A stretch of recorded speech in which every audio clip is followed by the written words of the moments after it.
ဒေါ်လာ3သိန်းဝန်းကျင်လောက်အသုံးပြုရရုံနဲ့တင်းအေကိုတောင်တွေမှာပဲတင်းထားလို့ရမယ်လီငယ်လေးတစ်စီးကိုပိုင်ဆိုင်နိုင်မှာပါဒါကို icon A5 လို့ခေါ်ပါတယ်ရှုပ်ထွေးတဲ့အဆင့်တွေကိုလှုပ်ဆောင်စရာမလိုပဲပြန်တန်းကျင်တို့တဲ့အတွက်တီးတာထုတ်လုပ်ထားတာပါဒီလီရင်ဟာကုန်းပေါ်ကနေရောရေပင်ပေါ်ကပါပြန်တက်နိုင်တဲ့ကြောင့်နေရာမရွေးအသုံးပြုနိုင်ပါတယ်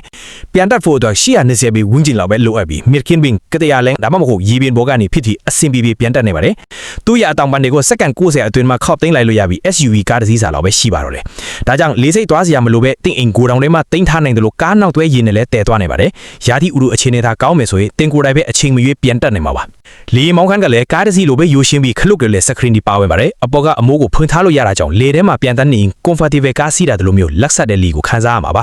ထီချုပ်ရတာလွယ်ကူတာကြောင့်ရှုပ်ထွေးတဲ့တင်တန်းတွေအကြာကြီးတက်เสียမလို့ပဲငြင်းမြန်ဆန်ဆန်တင်ယူနိုင်ပါတယ်အမေရိကန်မှာဆိုရင်ဒါကိုမောင်းကို sport pilot license တစ်ခုချီရုံနဲ့တရားဝင်မောင်းနေနိုင်ပါတယ်ဘေးကလုံခြုံရေးအတွက်လည်းအရေးပေါ်အခြေအနေမှာအသုံးပြုနိုင်မဲ့လေယာဉ်တစ်စီးလုံးစာလီထီစနစ်ပါဝင်ပါတယ်တကယ်လို့တစ်ခုခုချို့ယွင်းခဲ့ရင်လီထီပွင့်လာမှာဖြစ်ပြီးလေယာဉ်ကိုမြေပြင်ပေါ်ဖြည်းဖြည်းချင်းဆင်းတက်စေမှာပါဒါကအန်ဒီယေကို short ချပြီးပို့ပြီးဘေးကန်းစေပါတယ်